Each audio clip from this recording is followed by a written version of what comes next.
Back to BSG Annual 2022. Now we have a race between our two local Pokemon connoisseurs, Crrool and HabKeineName. However, for some strange reason, they're actually not going to play a Pokemon game, so I guess they kind of evolved out of that. So with that, guys, the stage is yours. Thank you, thank you. We're gonna just jump into it. We'll explain the rest as we go. I'm Crrool, that's HabKeineName. He's been wanting to race me since 2019, so here we actually are. He's also gonna beat me. Anyway, let's get started in 3, 2, 1, go. All right. You want to explain the concept of the game? Yes, this is Evoland. In this game, unlike your typical RPG, chests don't contain any items, but in fact contain evolutions for the game. So as you've seen at the start, we were only able to go right, and then we were able to go left, then we go up and down, now we got a sword, and etc, etc. And so the game will continue on evolving as we progress through the game. And I am going to take the safe chest, by the way. I am as well. Okay, good. Because, I mean, it will still save like 20 seconds in case we die. Because, yeah, at this point of the game, we don't actually have health. And especially with the bats around here, having a very mean movement, we can die in one hit. And, of course, dying is slow, but we're playing it safe here right now, actually picking up the save points, which we normally wouldn't do, just so the bats don't kill us. And in that moment, the bat killed me. All right, so yeah, the general idea is as we progress, the game is gonna kind of develop into different styles of game as well. So we'll start out with like a classic Zelda-esque style, and we are gonna evolve into you know, your usual RPGs. That's the end of the first area for me. That's Edenvale 1. We will be back there, and now we get to the overworld where we're gonna unlock turn-based battles because we've already done our fair share of you know, real combat. Now we get to do this turn-based. We need to fight 4 enemies in the process of this, at least, to get enough money to be able to progress the games. Ideally, we want to see slimes, because those are just quicker to kill, and all of the enemies give the same amount of money. It's always going to take at least 2 encounters, which ideally we would only get 2 encounters. We can just wait here near the bridge. I got 4 slimes total. That's perfect. I got my first slime. The other thing also with slimes that's better here is we can do damage between, I think, 7 and 12 points of damage. Slimes have exactly 12 HP, so with a maximum roll we can actually kill them. Else we can also find some chicken chocobo looker wannabes.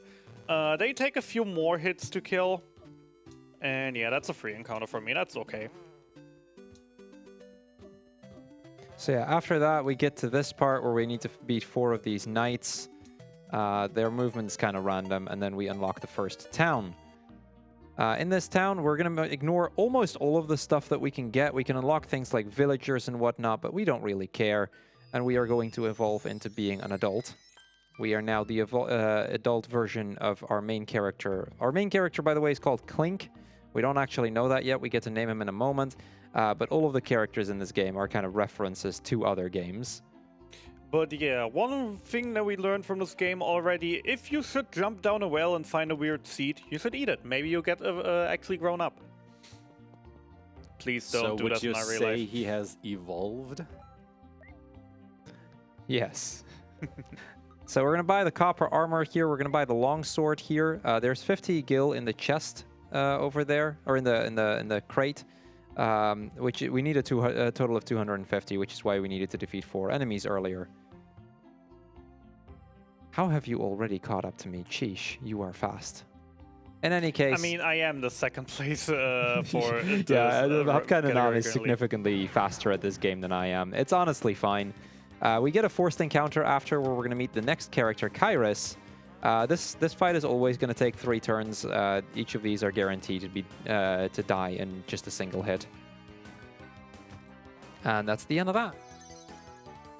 At this point, since we have a second, I want to say shoutouts to Crrool for actually getting me into this game. If he wouldn't have ran it at BSG, I probably would never have found out about it. And actually my goal was just to beat him, which I achieved within, I think, a year of playing.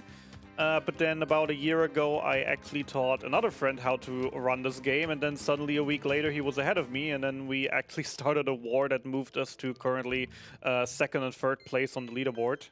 Yeah, it's, and I kind of stopped playing after 2019, which is why this big a difference can be a thing. By this point, we've unlocked enemies in the cave here. We've unlocked experience, so we can actually start gaining levels now, although the levels really aren't all that good. They can make a small dent, but yeah, also we're about to actually start breaking the game, because this game is not really that well built. Yeah, we're gonna actually start doing some glitches here. The first one's coming up down here. We're gonna do some menu walking, which is something we'll do a lot. Okay, apparently okay, I pressed the wrong button. Whatever, that's fine. This first menu walk only saves like a second, so it's really not that big a deal if you miss it. Yeah, the main thing about this is we have some things that we want to keep up throughout all of the game that only save a handful of seconds, but I mean, handful of seconds add up. Yeah, the thing is mostly just that, you know, we have a lot of tiny time saves, and all of those little time saves do tend to add up over the course of the run. This is the first major boss of the game, Kefka's Ghost. A small little reference to Final Fantasy VI. Actually, two references to Final Fantasy VI, in my opinion, because on one side you have, of course, the name Kefka, who is the main villain of Final Fantasy VI, and as well this boss has a face where he turns blue, and while he's blue, if we were to attack him, he would counter with a very strong attack, which is also a reference to the tutorial boss of Final Fantasy VI. Which is fitting, because this is kind of the tutorial boss of this game, so in a way.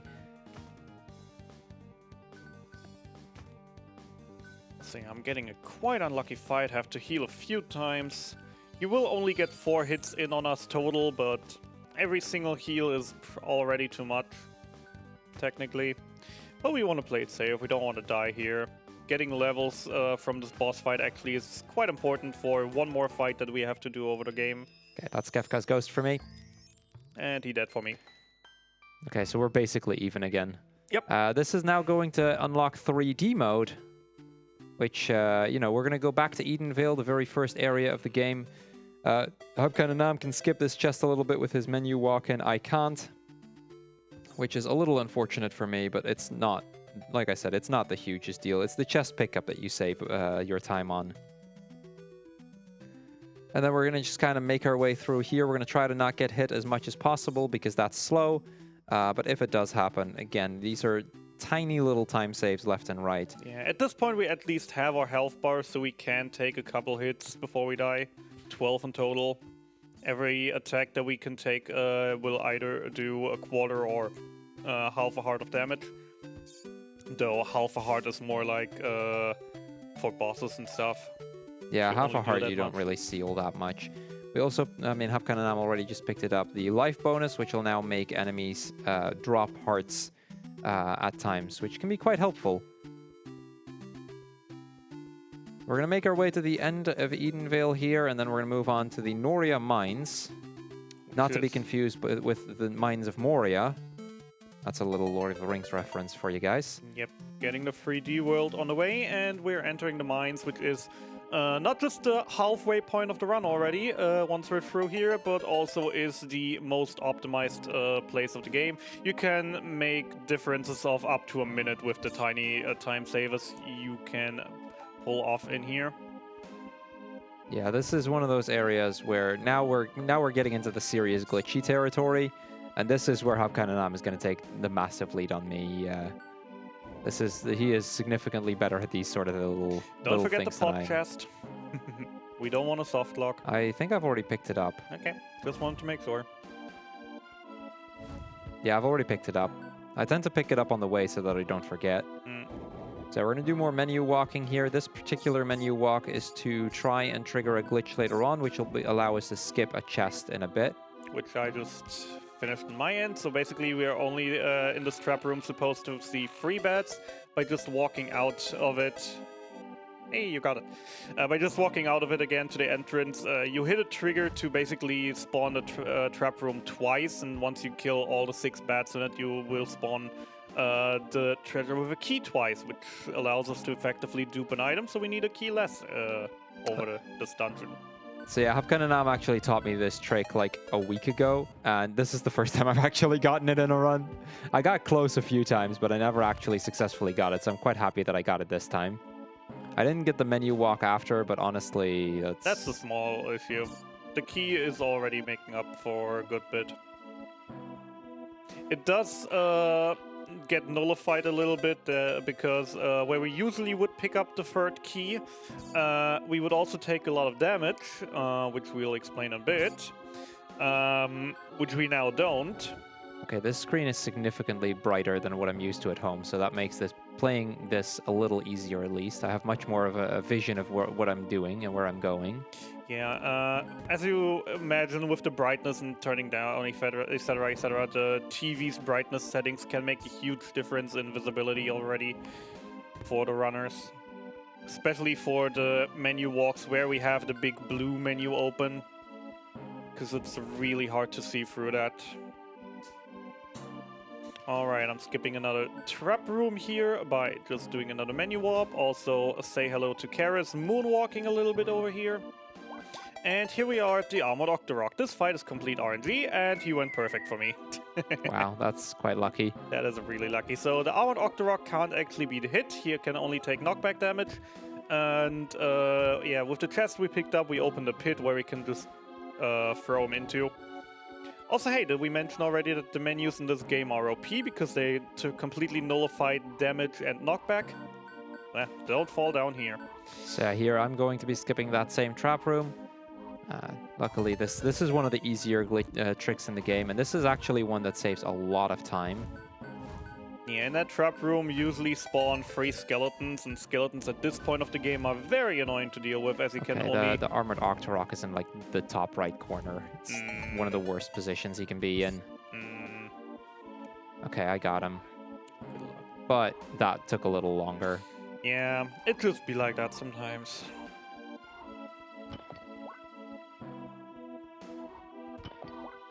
Breaking the pots over here. And, controller. Controller! Hello! Okay. There goes nearly all of my health. Not good. Not good. Because we have another trap room with a bunch of enemies that we have to kill, to get on. Doing that with a quarter heart is not gonna be nice.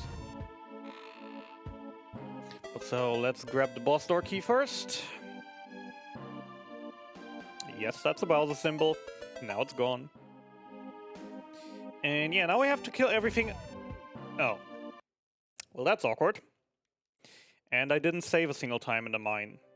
Meaning I have to do the entire area a second time. That sucks. Yeah, that sounds a bit harsh, so let's just go to the boss room right away. Oh no, my controller is now messing up again. Oh no. What is it with this area and messing up controllers? I got a heart left though. Oh, never mind. I am down to a quarter heart because I messed up even more. That wasn't intentional though. I actually prefer to keep a little more health so that if I fall, I can still do this trick. Actually, just for you to know, if you drop into the lava and actually do drop to 0 hearts, with the menu open, you will still be alive after that even. Okay, that's good to know. Something that I personally like to call Dead Man Walking, and wow, Dark Clink does not want to behave. That's so many bats. Okay, I did take an extra quarter heart because I am a little uncomfortable being at just a quarter heart. I've done it a quarter heart, but for Marathon's sake, I don't like that very much. But yeah, this is a little death warp we can do. Once we pick up the chest, the trigger is there, and by not saving at all in the entire dungeon and then reloading the game, it's like, oh, well, the trigger, you picked it up, so you can skip that entire room. Stop with the bats. So yeah, say hello to Dark Clink. He has 3 attacks. He can spawn bats, he can shoot fireballs, and he has a little dash that if he goes against the wall, he will get stunned for a moment, and he was not kind at all to me. Yeah. That was a fairly bad fight. So HabKeineName is now going to do some glitches that I'm going to not do because I'm too inconsistent at it. But he's going to do a menu glitch to skip the chest pickup. And to be able to walk during a conversation, which saves about like 3 seconds later on. He's also going to do a chest skip, and that's probably the most important skip in the entire run. It saves like several minutes. Yeah, this chest that I just walked through has 1 pixel where it doesn't have any collisions, or 1 line of pixels, so you can just walk straight through it. And that chest contains 3D random encounters, and since we didn't pick it up, well, we won't get any encounters for the rest of the run, which is huge. Yeah, it's arguably the chest that saves the most time. It is. I think it can easily, because you also, like, the random encounters here are actually really strong, and it's not uncommon for you to die on them. So not only are they just a huge time waster in general, they can even kill you. Okay, that's Clink for me. I actually got the Dodgeball Award, which is only useful in 100%, but you get that for beating this boss without taking any damage. You dodgeballer. So yeah, I'm gonna also pick up this chest. Like I said, I'm not going to do the skip here with the menu walking, but we are going to skip the main chest. In the meantime, HabKeineName is in the town, and the town has a lot of menu walking. He's gonna try to do a bomb skip. Yeah, so what we want to do here is we want to try to get some bombs, and Okay, got it. we basically get told, yeah, there's this person called Garen at the town square who worked for the Demacian army a while ago, so he might actually have some bombs. Yes, that's a League of Legends reference. And he just sends us to the nurse to the old lady to the town guard, etc., etc. And we kind of found a loose text box on a card player, since we don't have enough cards to play with him, which allows us to basically move with the text box open, which we can abuse to confuse the game into teleporting us around the city. So what we're supposed to do right now is to talk to the guard, then talk to another person, and then basically go all the way around across the town again to talk to a kid. Who will then give us the bombs, and I messed it up. Okay, maybe Crrool can showcase it then. I'll try. I've only done the bomb skip once, and I soft locked after because I still did something wrong. But yeah, we'll see what happens. So yeah, usually we talk to this woman, then close the text box here, and then get a cutscene that also then just gives us 10 of these now loading screens. Remember when games still had those? Good times.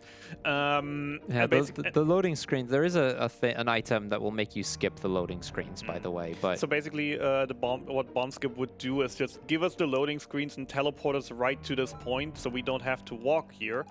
Yeah, saves about 10-15 seconds ish, if you get it. Let's see. It's nurse once, and then the second lady twice, right? Yes. Okay. Okay, I already messed it up. Whatever. No bomb skip showcase. It's whatever. I mean, it's 10-15 seconds. That would be nice to have, but yeah, it's not the hugest of time saves, luckily. It's also one of the harder tricks in the game, and if you really mess it up, you can actually soft lock the game. Yeah, it is pretty precise. There are 20 million ways of actually doing this, but a patch a while ago that basically just added a new launcher for the game somehow messed with the files or something that made this trick way more precise. And if you're just doing a teeny tiny bit wrong, can end with a soft lock. So it is quite a bit to learn, getting used to. Yeah, so by this point, HabKeineName has gotten to the forest where he's going to get the bow. The bow is our last item of the 3 items that we're going to get. We have the sword, we have the bow, we have the bombs. And we're going to use the combination of those 3 to do a variety of little tricks here in the forest to time travel around. We can change time, which we're really not going to do all that much. And then sometimes collisions and whatnot are a little wonky, and we can do some more menuing stuff later as well. Yeah, so what we're supposed to do right now is to go to the past and then shoot from that fire pit to burn a tree. What we instead do is just open a menu and walk over this, because these trees we can burn in the past, which is where the 2D area, and so they won't appear in the 3D anymore. And in 3D, only in 3D we can cross these stones over here. And I actually got the Exterminator, so nice. Useless achievement for one of us each. I guess while we make our way through the forest, if you have anything to talk about, Aizma, now might actually be a decent moment for it. All right, I just want to quickly remind all of you that we are the Benelux Speedrunner Gathering. We organize bi-monthly gatherings in the Benelux for speedrunners. We're currently streaming our annual event live from Hotel Asteria in Van Rij, the Netherlands. And this event will actually go on for another day or so. So, you know, if you want to go ahead and donate to our cause as well, now would probably be the time to do so, because we are, well on our way to our donation goal for the whole event. So just keep those donations coming. So I'm gonna do the bomb or the bow thing here as well. One thing you may have seen on HabKeineName's screen, and you might, if you missed it, I'll showcase it and again in a moment, is after actually getting the bow, we jump in the lava intentionally to immediately set us back to the start, and that saves us having to walk back through the entire maze. One thing to watch out for, though, is that the bats can push you into the lava, and then you have to redo the entire thing, and that's really annoying, so... Okay, HabKeineName coming up with another skip. Basically, the story here is we need to collect 2...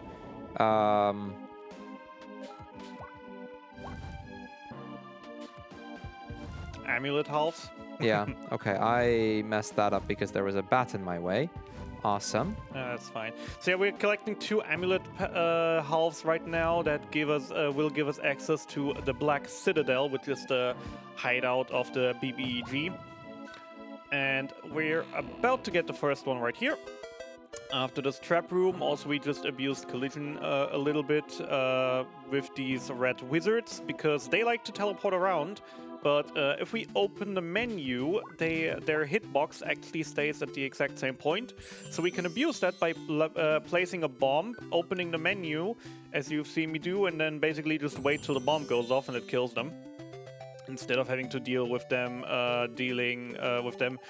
teleporting around. You wouldn't need 2 sword slash to kill them, which is very annoying to get on these things. And I'm out of the Sacred Forest, gonna grab the loose text box again for another reason this time. Not to do any skips, but in fact to just give us a on-the-fly heal and save for the next area. Because next we're heading to the ruins of Sarudnak, where we're going to get a little bit of a change in gameplay again. We've had Zelda mechanics before, we had Final Fantasy mechanics before in the ruins of Sarudnak. I love saying that name. We'll be playing a bit of Diablo, where just hordes of monsters are gonna swarm all over us, and we're just gonna ignore all of them because they barely deal any damage, especially after we get the life bar upgrade. But first of all, we get to choose a player, because we get a character selection here where we want to choose Karis, because we're also going to pick up attack combos. Both characters in this option would have a attack combo of 3 hits, with doing 2 normal hits and then a big finisher that would deal even more damage. The funny thing for Karis is her 3rd hit is kind of bugged. To the point where the animation takes so long that the 3rd hit always will hit twice. So 3 double damage if you choose Karis here, which will make the boss fight significantly faster.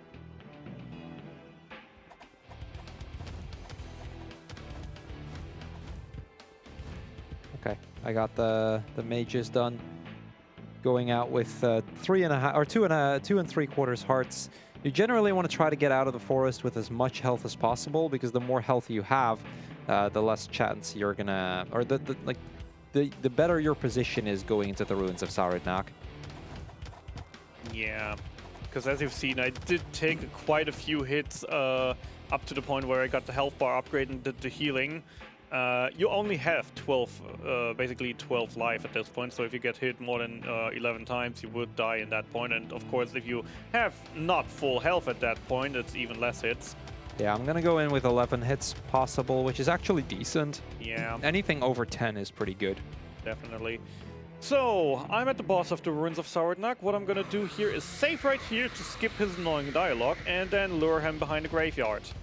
Because he has one annoying attack, which is this fireball cluster, which the fireballs won't pierce the gravestones, so I can just sit here, dealing damage as much as I want. His normal claw attack does pierce through the graveyard, but gravestone, but it deals so little damage that I will easily outdamage him. You would see a life bar on the top of the screen if I wouldn't have the dialogue still open to also save another second after the fight. Fun fact, this is actually how I beat the boss casually as well. Yeah, I mean, I think it's intended even.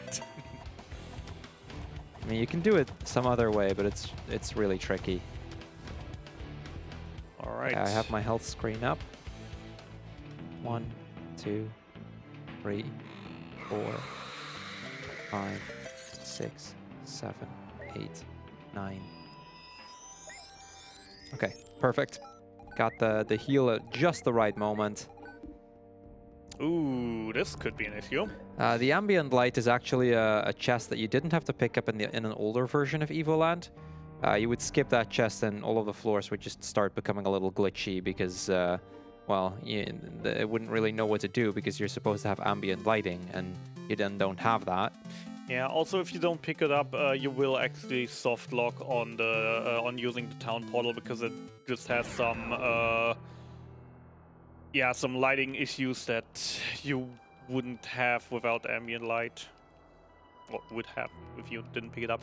So yeah, welcome to the Black Citadel. Welcome to the big bad evil guy. Say hello to Sephiroth, and might have already picked up on that. Our heroes Clink, our side character is Karis, and now we're fighting Sephiroth.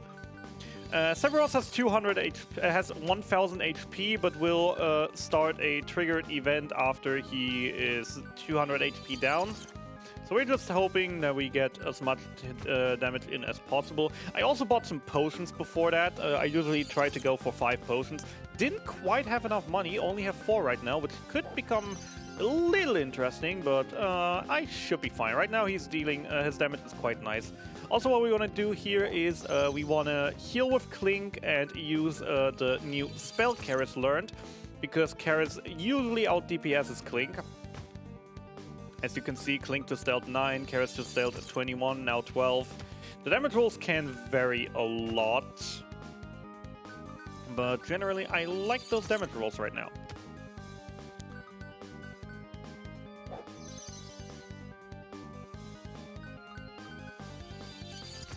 Could only be a handful more hits. I didn't count, but I should be close.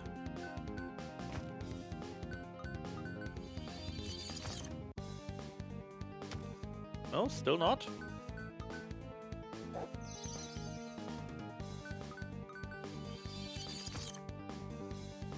Still not? Okay.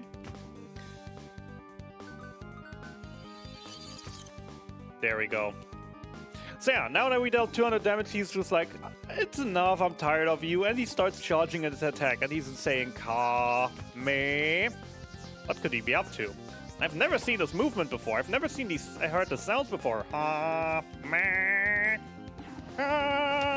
And we dead.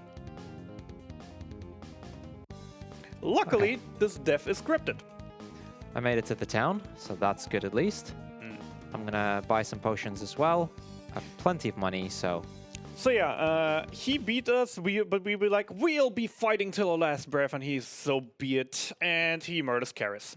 So, just to quickly confirm, we opened the menu just before going into the tower, right? Yes. This is one of the newer tricks, one that I didn't learn until HabKeineName taught me all of the new strats, because the game has changed a bit over the past 3 years. Yeah. By the way, did I just miss a super long, super emotional death sequence? Whatever, it's fine.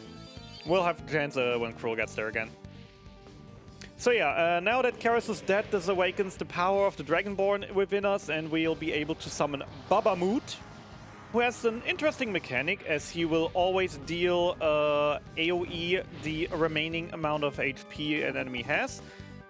Downside is his attack has a 15-minute cooldown, which we don't really care about because that was the last fight of this style we did, and I'm personally now just heading back to town, which you probably can't tell behind the blue screen. Doing a little bit of a trick again to enter from the back, come into the front, and we're just gonna talk to the townspeople who are just a big mix else. We're all gonna die, we're all screwed, and we believe in you, you can stop him. And then Zit, Karis' uncle, just gives us his airship so we can go to the Mana Tree, where we will fight Sephiroth in his true form one more time as the final boss fight. So Sephiroth, as the final boss fight, has 3 phases. For the first 2 phases, he puts on some armor. First, we have to kill his hands, who have 10 health each. Then we have to kill his core, which has 4 HP and works a little bit different. And then we go play a little bit of ping pong, where we need to get another 4 hits in. Yeah, time will be on the closing the last text box after the fight against Sephiroth. Yes. So HabKeineName is coming quite close to that. You are on a solid pace, my friend. PB ends in 40 seconds. I know it's not a PB pace. I never said it was. And 1, and 2, and start. Okay, I've finally dealt 200 damage to Sephiroth. So now that I have 200 damage, I can now summon Babamoot as well. Well, in a minute. Versus that emotional scene that HabKeineName was talking about. I think you are going to finish faster than my PB at this point, so for what that's worth, at least.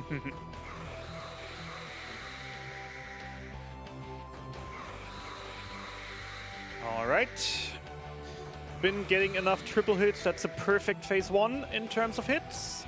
Now he starts breathing fire. We'll stop in a moment. Then we have to hit his chest to make the orb come out of the back.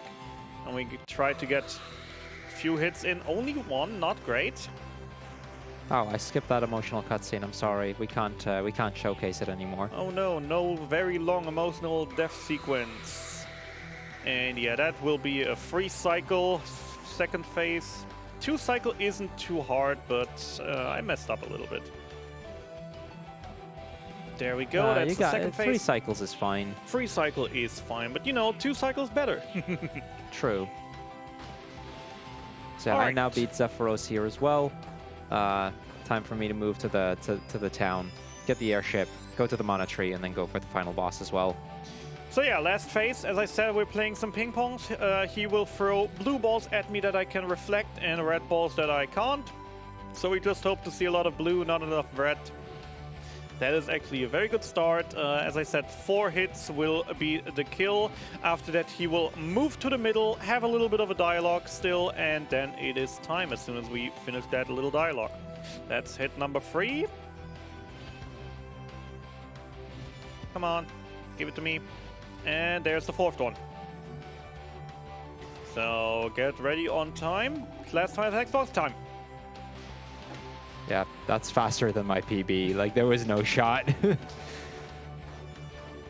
1.5 minutes behind. Failed bomb skip, yes. Not the greatest RNG, yes, but generally happy with the run. Yeah, that was a good run, but very well done. So yeah, I'm now in the text boxes to get the airship as well.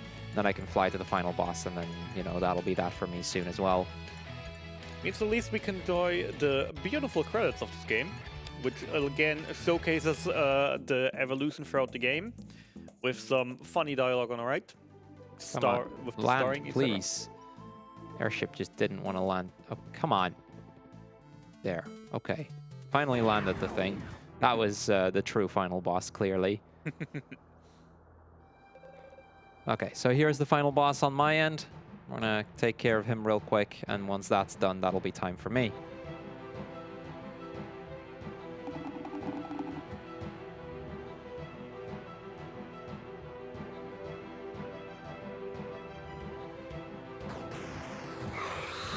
I only got a single hit in. That's kind of bad. So yeah, in-game, killing monsters, Link. Healing and decisions from Paris. Doing bad things, Sephiroth.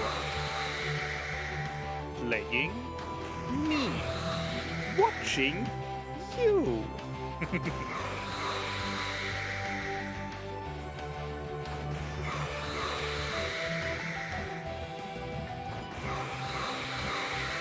Okay, I got the third hit in at least once to negate the missed hit earlier. Onto the second phase for me.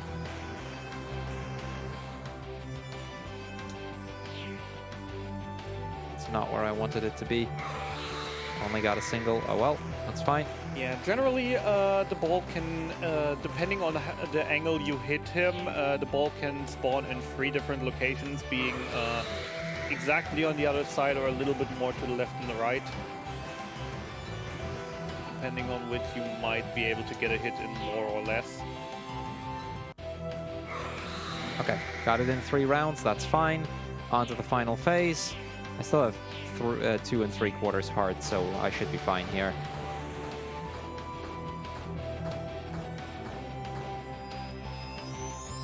So yeah, beautiful little game. Really not that hard a speedrun to learn. It's quite a lot of intricate details to master. Evoland 2, also a really fun game. Strongly recommend that one. Oh, definitely. That one has even more types of gameplay. Yeah, I speedrun both by now. I enjoyed playing both by now. Personally, what I have to say, 1 is the better speed game, 2 is the more fun casual game. For sure. Definitely not just because the speedrun of Evoland 2 is 6 hours long. Yeah, that one's... okay, that was me messing up. That's fine. Yes, Evoland 2 takes a while. Can be quite a fun run, but... And get ready on time. Time. Okay, 35, I'll take that. Honestly, a 35 isn't that bad. It's, I mean, considering the amount of practice you had getting... I think that's still better than your old PB.